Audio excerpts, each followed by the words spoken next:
Fellas, ladies, you looking for lotions? You looking for beard oils? But unfortunately, everything you get from mainstream got chemicals in it and they're probably killing you? No problem, we got you. Go check out my people from Top to Bottom Hair and Skincare. That's Top to Bottom Hair and Skincare. www.top2bottom, BOTTU, the U is for unique, M.com. Tell them I sent you.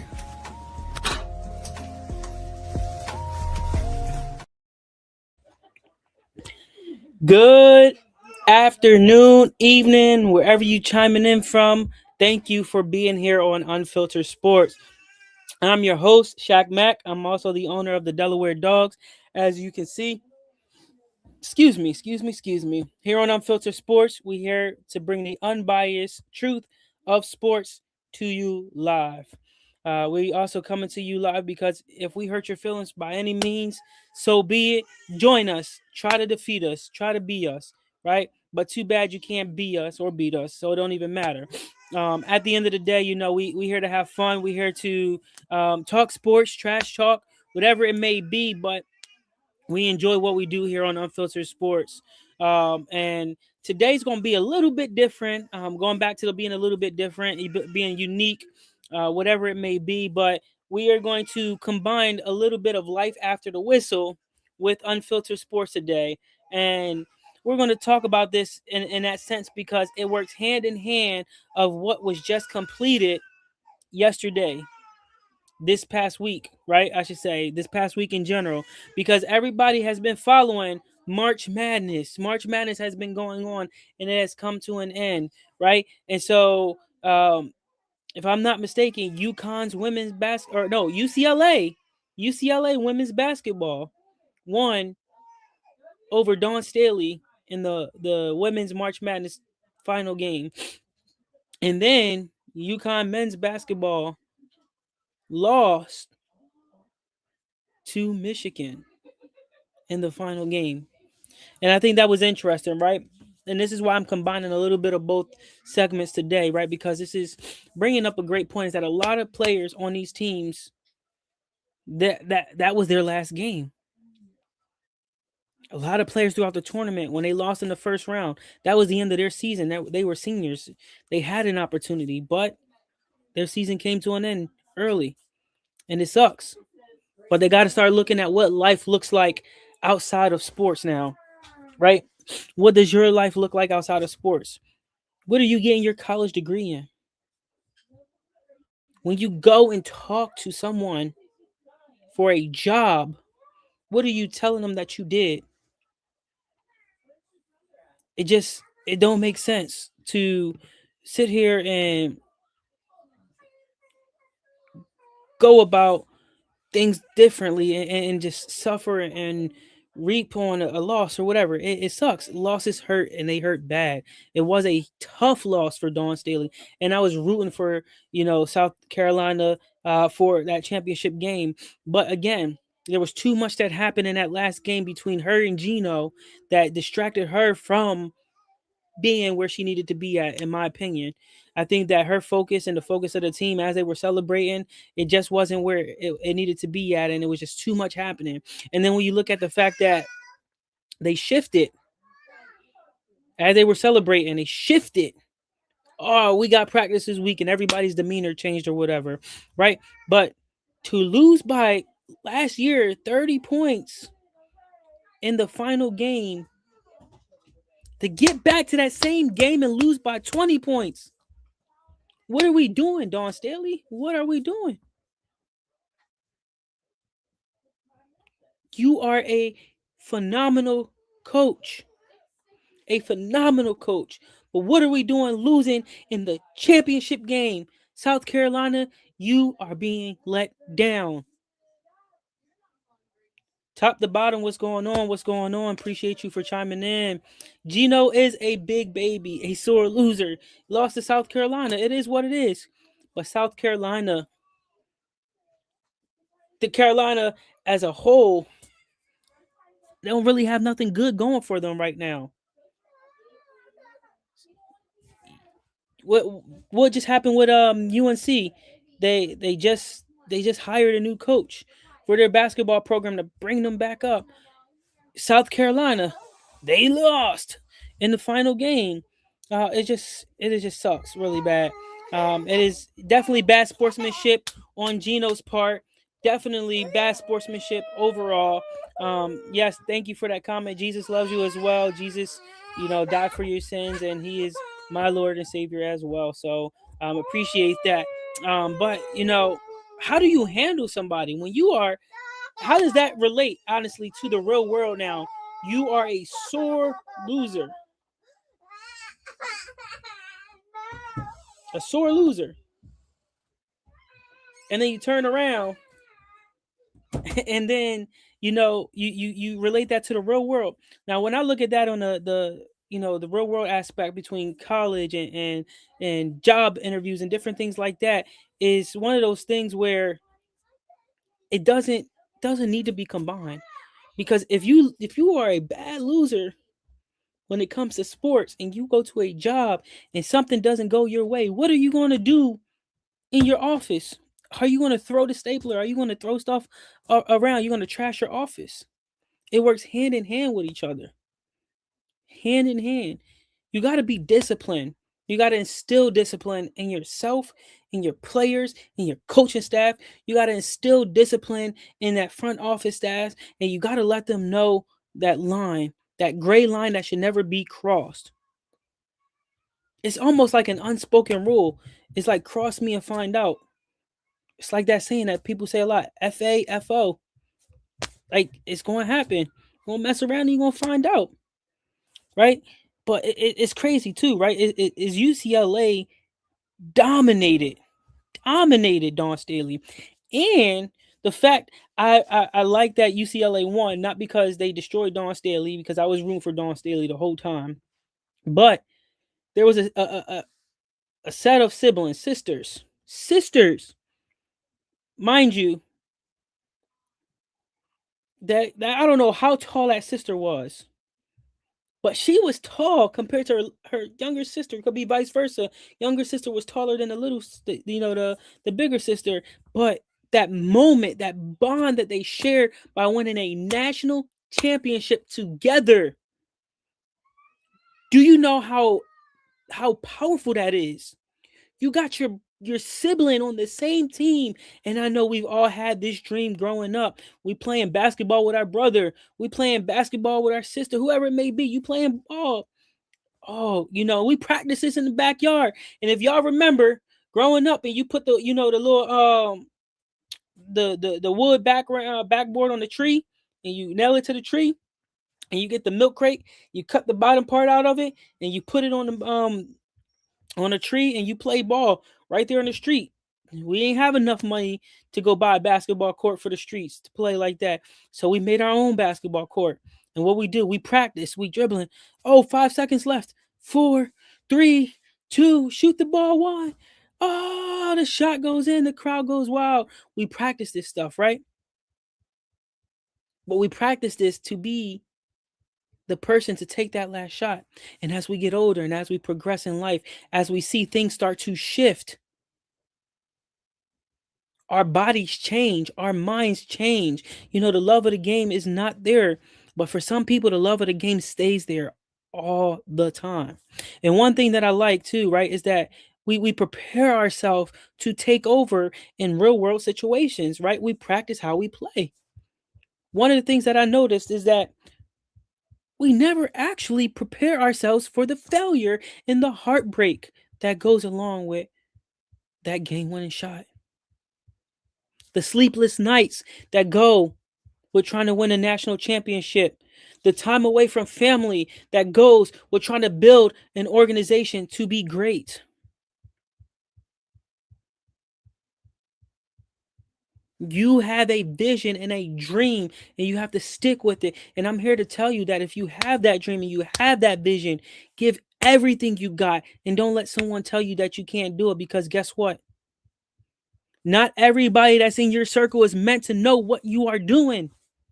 So why let them know what you're doing? You got to play chess here and not checkers. I'm going to say that again. You got to play chess here instead of checkers. For y'all that's playing checkers out there, you letting everybody know what your next move is. You letting people walk all over you. You letting people tell you what you got to do and what you can't do. And for those people that's playing chess out there, thank you. You are the ones that are sacrificing time and time again. You done played checkers, but you got bored. You got tired of people walking all over you. And you said it's time to step up. And it's time to do something big here. So do something big here with that. Go live your dream. And for these athletes, playing in the March Madness tournament is a dream. But winning that tournament is even the bigger dream. Is their vision. That is their goal. But you got to have the like-mindedness as a team to accomplish that goal. Man, it's crazy, right? Because let's talk about playoffs again, right? We look at playoffs in the NHL because NHL playoffs is coming. And one of the things is that I said the Flyers haven't won enough games to make the playoffs. Just last night I looked at it again. And look at that. They went from being number 6 in the division up to number 3 to qualify them to make the playoffs. They just need to hold on. I said this before. I like watching hockey. They fight in hockey. They bring the passion, the excitement, and the energy. Bobbing, weaving. The goalies are fighting each other. It's crazy just to watch that. Then you turn around and you watch baseball, right? And I bring baseball because baseball just started up again. And you watch baseball, and that pitcher is throwing a 105-mile-an-hour fastball. And because the fastball came off his hand wrong, that 105-mile-an-hour baseball hit you in your ribs, and then you got a bruised ribs. It hits you in your leg. It hits you, in your hand, and you go down, and you in pain. You gotta have somebody come check on you to make sure you're okay. Then we look at soccer, and my hat goes off to those soccer players because they are running almost nonstop for those 90 minutes straight. Nonstop. You know how much conditioning that takes for you to run nonstop.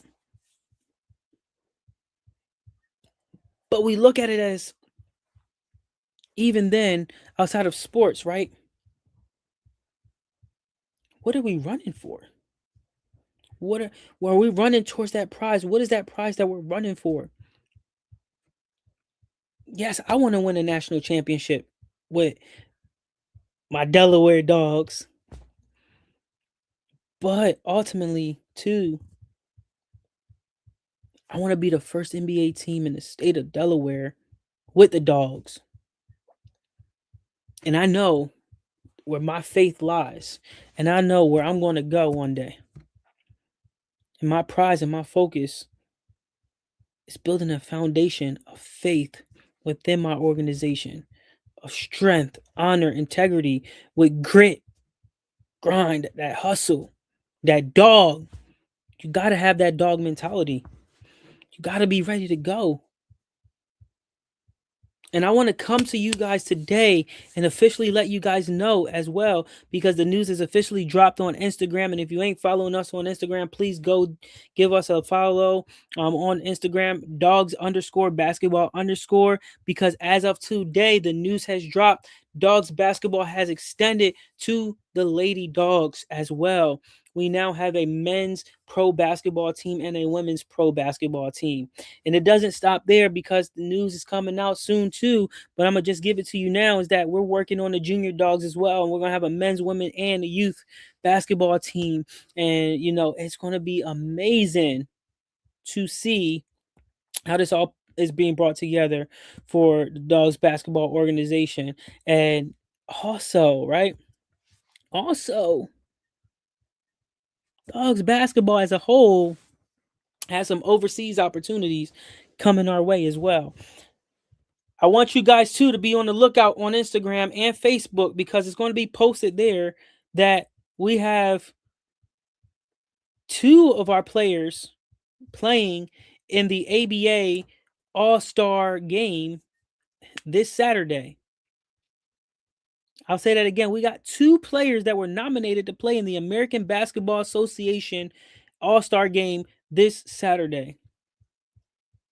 We have three players, including those two playing in the All-Star game, that will be going down to Atlanta the same weekend, this weekend, of the All-Star game, and playing in the 3 versus 3 tournament. That is a cash prize tournament.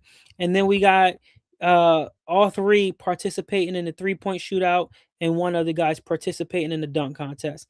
And I say this not to just brag on these guys, but to brag on the organization and letting you guys know that we are building a dynasty here. A dynasty, a brand that is going to be brought up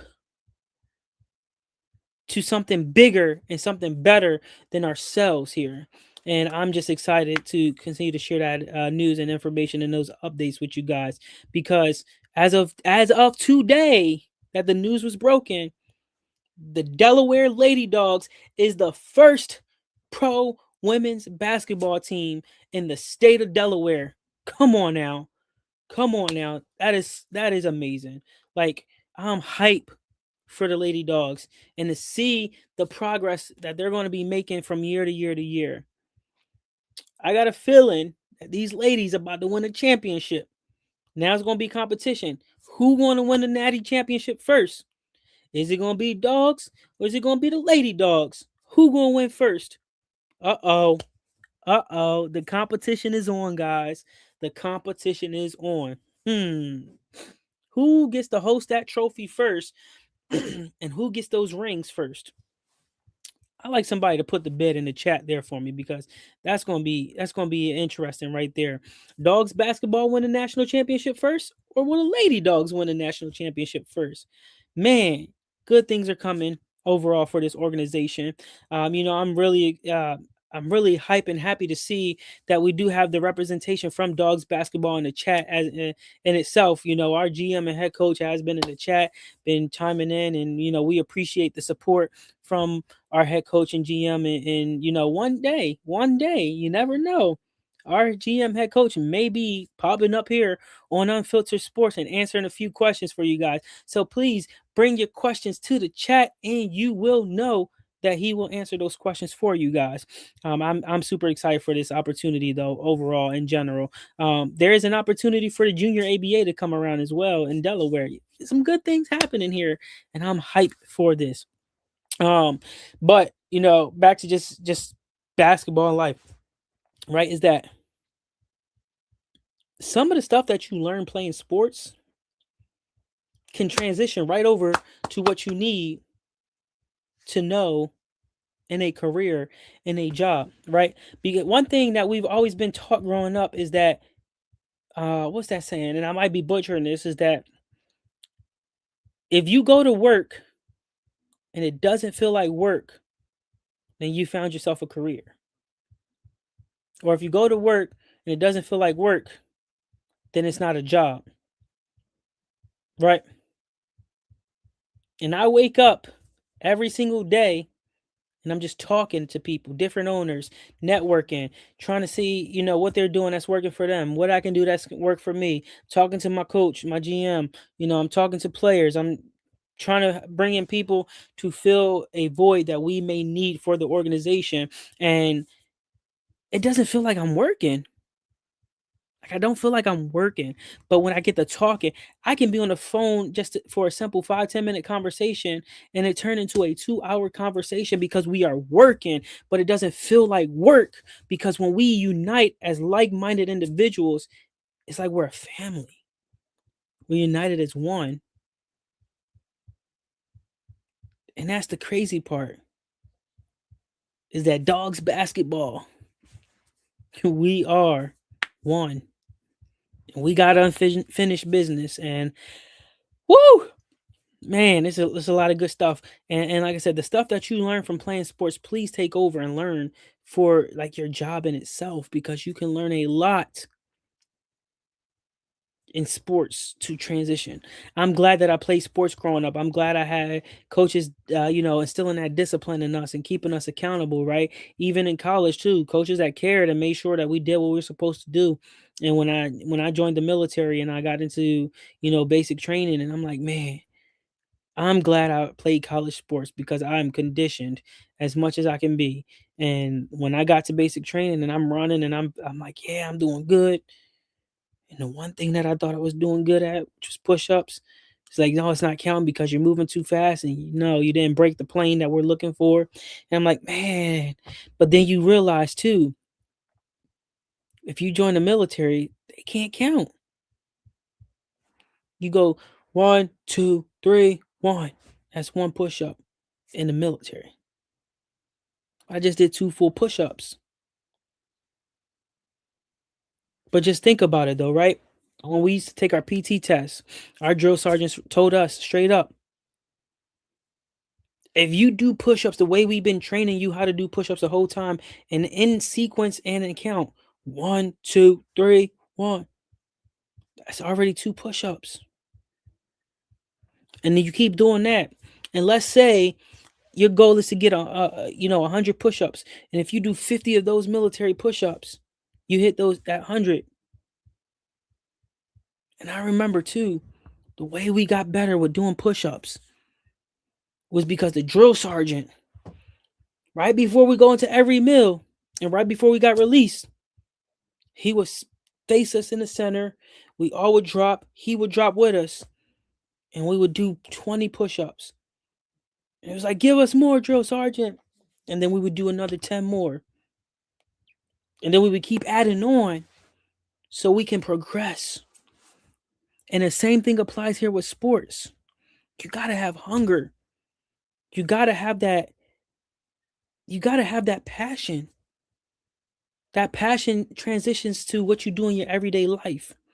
That discipline that is instilled in you will transition to the classroom, the knowledge, the power. I don't boast on this a lot, but I graduated with my bachelor's degree in sport management. I graduate this December with my master's degree in sport management. Oh, and guess what? I'm getting my PhD in sport management. I'm taking the discipline of sports that I have had and transitioning that into the classroom. And I find that a lot of universities and colleges, when it comes to these D1 programs, some D2 programs as well, they are so sport focused that they forget the most important thing is the classroom work and that GPA. Because what if that student fails in the classroom? Can he play on the court? Can she play on the field? Like, what? It has to be able to resonate with each other. It has to translate. Because again, if I get injured, knock on wood, whatever you want to knock on, right? God forbid, if I go play a sport, basketball, football, whatever it may be, and I tear my Achilles heel, then what? I'm out for the rest of the season, right? I got to get surgery done or something to be able to walk again without a boot and just live a normal life again. But you will always have that fear in the back of your mind that if I run and do this again, I'm going to tear my Achilles heel again.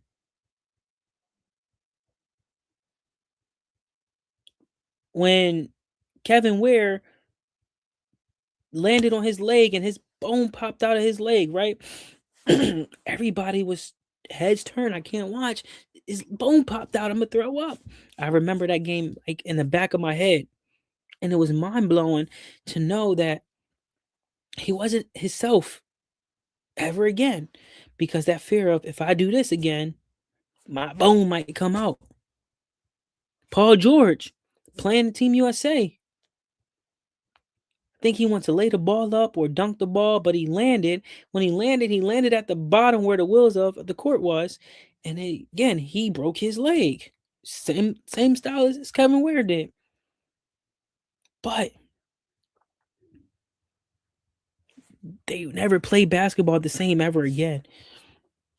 When you have a major injury, you will never play the game the same way ever again.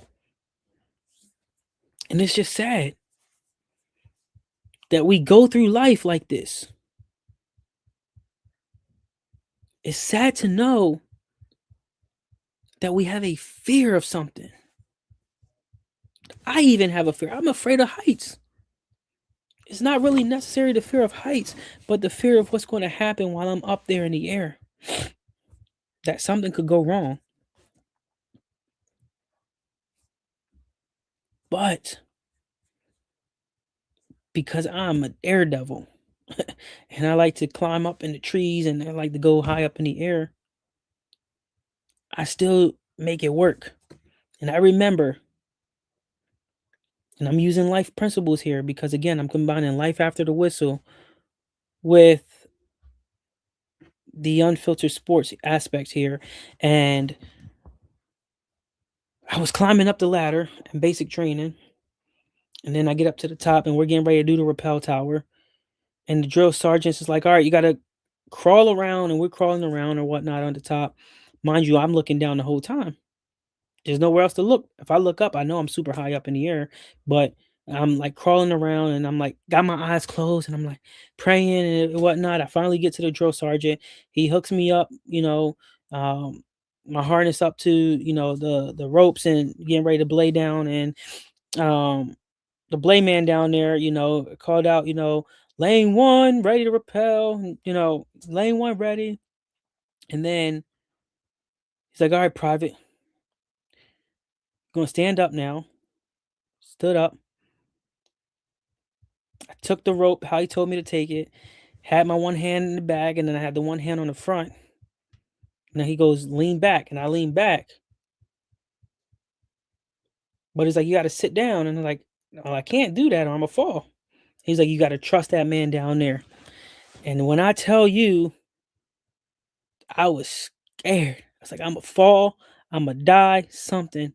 And literally, what happened was as soon as I went to lean back to sit, like he was telling me to stand, how he was telling me to stand, I was falling, but my blade man stopped it just in time. And then I was able to get in the position, the standing position that he needed me to stand in to rappel down the tower. And then I start rappelling, and I got one hand back here again, and I'm rappelling, and then I slowly do it. And it's like, go faster, farther. And then I just took a jump, and then I came down. I'm like, wow, this is actually fun. It was a great time, but you got to overcome those fears. The only way you can conquer something or become successful with something is by overcoming your fears. I'm the type of person to sit back. I'm the type of person that really won't be outspoken or anything like that. I'm a quiet person. I like to be to myself. That's just who I am. But owning a business, joining the military, playing sports, it forced me to come out of my shell, come out of that comfort zone of being quiet into myself and isolated from everyone and jump out there and get to know people and introduce myself and network and try to build a business up. And it's crazy what you can accomplish when you put your mind to it.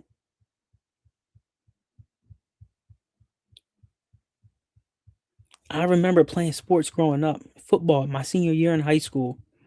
And we got to game number 3 and we were playing as one team. And I think this was the back-to-back game. So we played them at their home court, then they came or at home field and they came to us and played us at our home field. And we're playing them at the game or whatever. And I go downfield because I'm supposed to be blocking at the time because that was a play. It was supposed to be like a run play or something. And I'm downfield blocking. And then I see one of my homies or my teammates, he get hit, he get tackled, and the dude's just choking him on the ground. I come running. As I come running towards the fight, somebody comes and just blindsides me, hits me. I go down, I get back up. I side sweep someone, take them down, and it's just an all-out brawl. But you can see during the brawl, somebody's mom, aunt, whoever she was, pulled out a taser, got the taser going, and everything was it was just a full out brawl, right? But it's just some of the good times, and just to go back to sports and the aspect and what I'm referring to is that you make some great memories playing sports. Like I would never expect somebody's mom, aunt, whoever she was, to pull a taser out of her purse and ready to taste some young child over a game of football. And it was like, man. But after that day, they suspended the rest of our season, and we had to play with another school, and it was some crazy stuff. But it was interesting. Um, Even playing college volleyball, I had an interesting situation with a teammate where it was his way or the highway, and if you didn't do what he told you to do, he hated you. And there's cancers on the team that you have to kind of get rid of. And it was interesting because in the same way, we had to be respectful of each other and we had to kind of work around him. But it was like, enough is enough. Somebody got to stand up to it. And I called him out about it a couple times. And then and I remember this like it was yesterday because it was Friday, February 13th, 2015, I believe it was, or something like that. And we were playing a game, and it was a volleyball game in a tournament. And we had everything set up, ready to go to play the game. And that player, he had devotions that day, and everybody was listening and tuned in.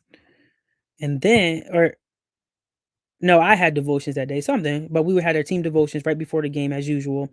And he wasn't tuned in or whatever, just disrespectful.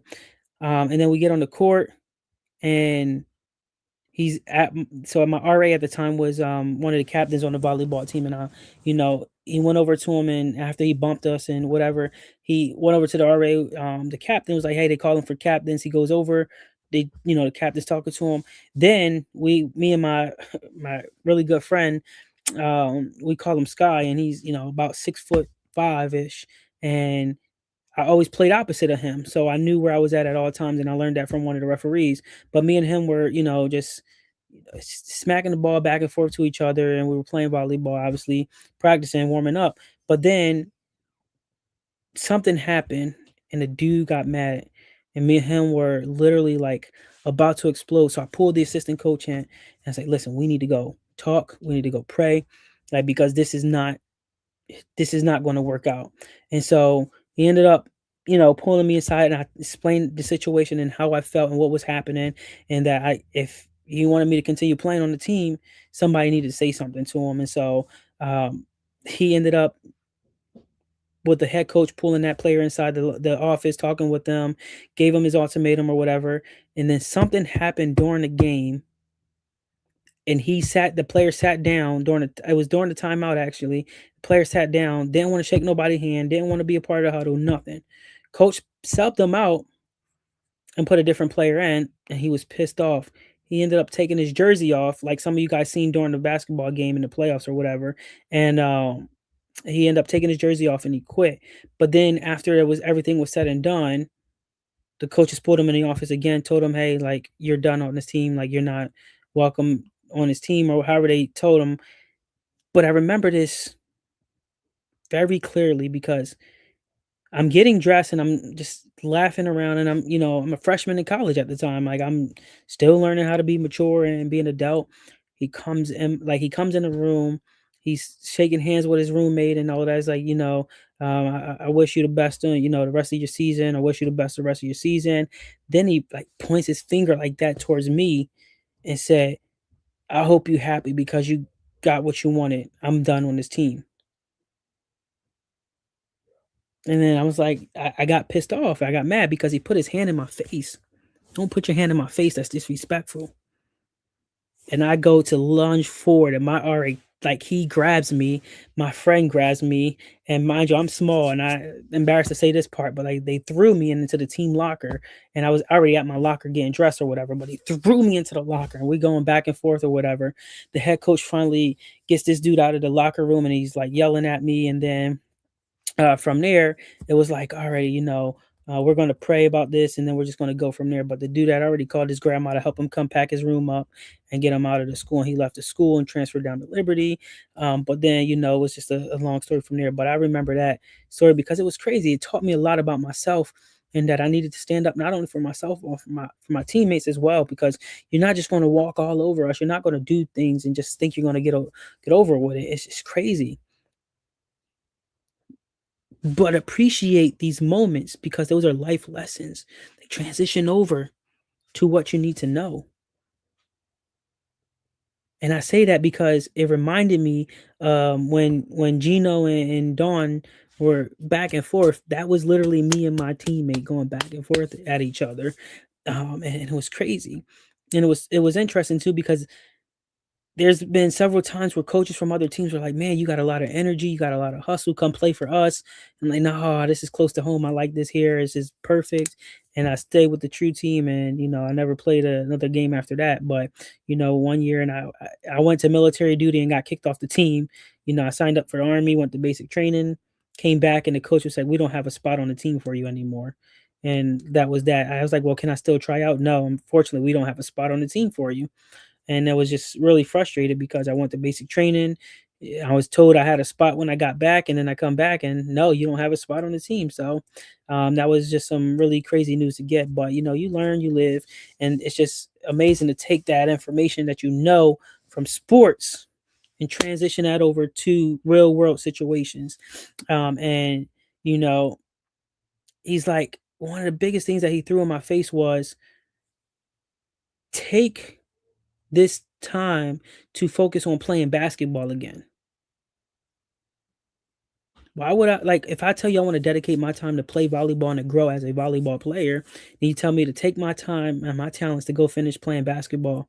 And I was like, well, that's not in you know, my expertise right now. I'm not in it, but I'm glad that I actually graduated finally.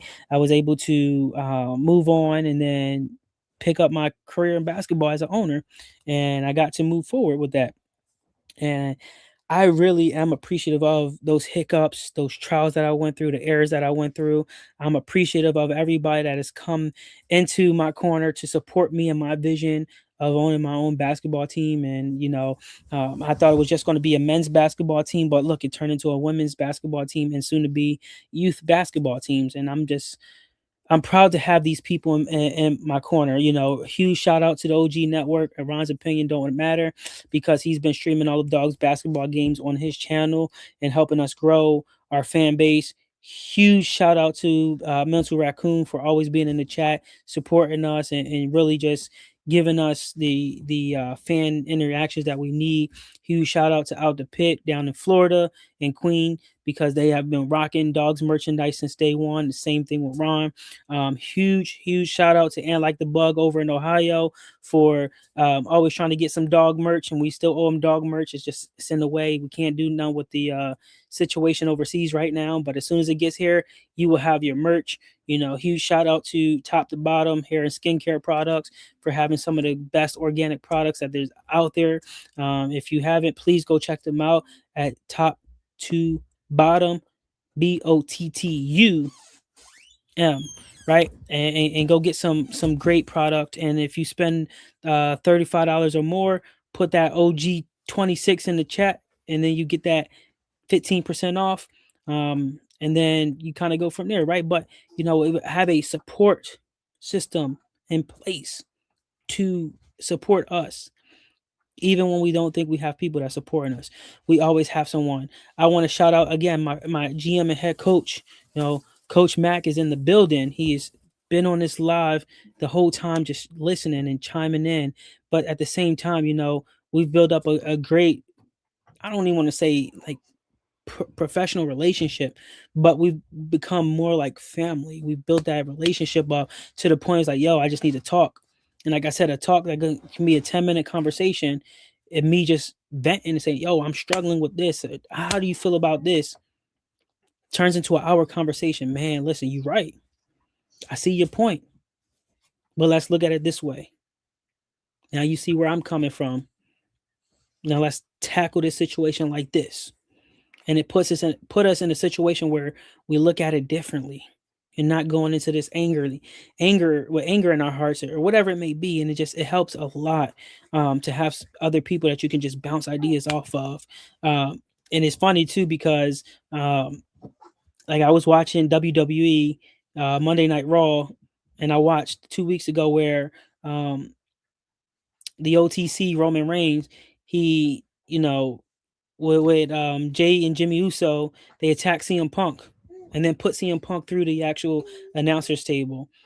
Last week, CM Punk came back for revenge and beat up Roman Reigns and put him through the announcers table. And then at WrestleMania, they're going to brawl it out, and it's going to be a crazy matchup for that WWE Championship, right? But it's funny because some people that are very just, oh, look at me, look at me, look at me. And they do that saying that Roman Reigns says every time he gets the microphone in his hand, he's in that ring, and he goes, like they were in New York City this past Monday. He was like, or somewhere. I mean, he's like, New York City, acknowledge me as your tribal chief. And they go crazy and they turn them on, right? But some people have to feel that sense of praise and acknowledgement, and they got to feel important, and they got to be the loudest ones in the room, and they got to do all of this crazy stuff to be seen. And those are the people that 90% of the time have nothing. Oh, look at me, I got this. Look at me, I got that. You talk a lot, you talk a good game, but let's see you play that good game. Let's see you bring people in that's going to support. Let's see you bring people in that's going to help build other people up, mentor them, and guide them. Don't just sit there and talk about, acknowledge me. I'm important. I'm the one. No. Build up people around you. And it was interesting too because a quote that I really really liked that I came across was here is that, like, ownership doesn't directly build your team. Ownership builds the leaders who build the team. And I'll be the first to tell you, I don't know 100% of anything that has to do with ownership. I know a little bit about it, not a lot. But I have people that I'm bringing in that are key pieces to building my organization up to my vision, to where I need it to be. So I'm going to challenge everybody in this chat before I let y'all go for the day, is that go be around someone that's going to build you up, that's going to get you hype, that they acknowledge you without you having to say anything. That when y'all move in silence, it speaks more volume and power than you walking around trying to beat your own chest, man. One of my favorite Avengers that I watch is Black Panther, because he moves in silence. But when he comes around and they ready for war, and he get his crowd up and he Mbappe, and they come around Mbappe, and they go Wakanda. It's just it gives the chill from Wakanda, knowing that they going to war and a battle with a leader who is fearless and knows what's best and has the best interest for them. But I appreciate you guys, man. Thank you for tuning in to Unfiltered Sports, where we had a little bit of life after the whistle chimed into that, man. Here on Unfiltered Sports, we come with the unfiltered truth. We don't have to hear from the PRs, the publicity stunts, none of that stuff, man. We not here for that. We here for a good time. We here for the fun, to bring back the entertainment in sports, right? But the other side of that too is that if your feelings get hurt along the way, so be it.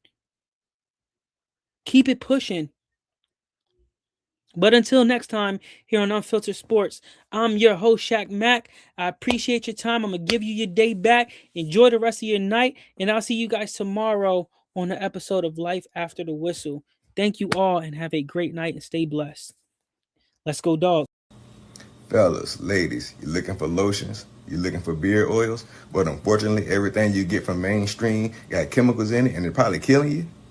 No problem, we got you. Go check out my people from Top to Bottom Hair and Skincare. That's Top to Bottom Hair and Skincare. www.top2bottom, BOTTU, the U is for unique, M.com. Tell them I sent you.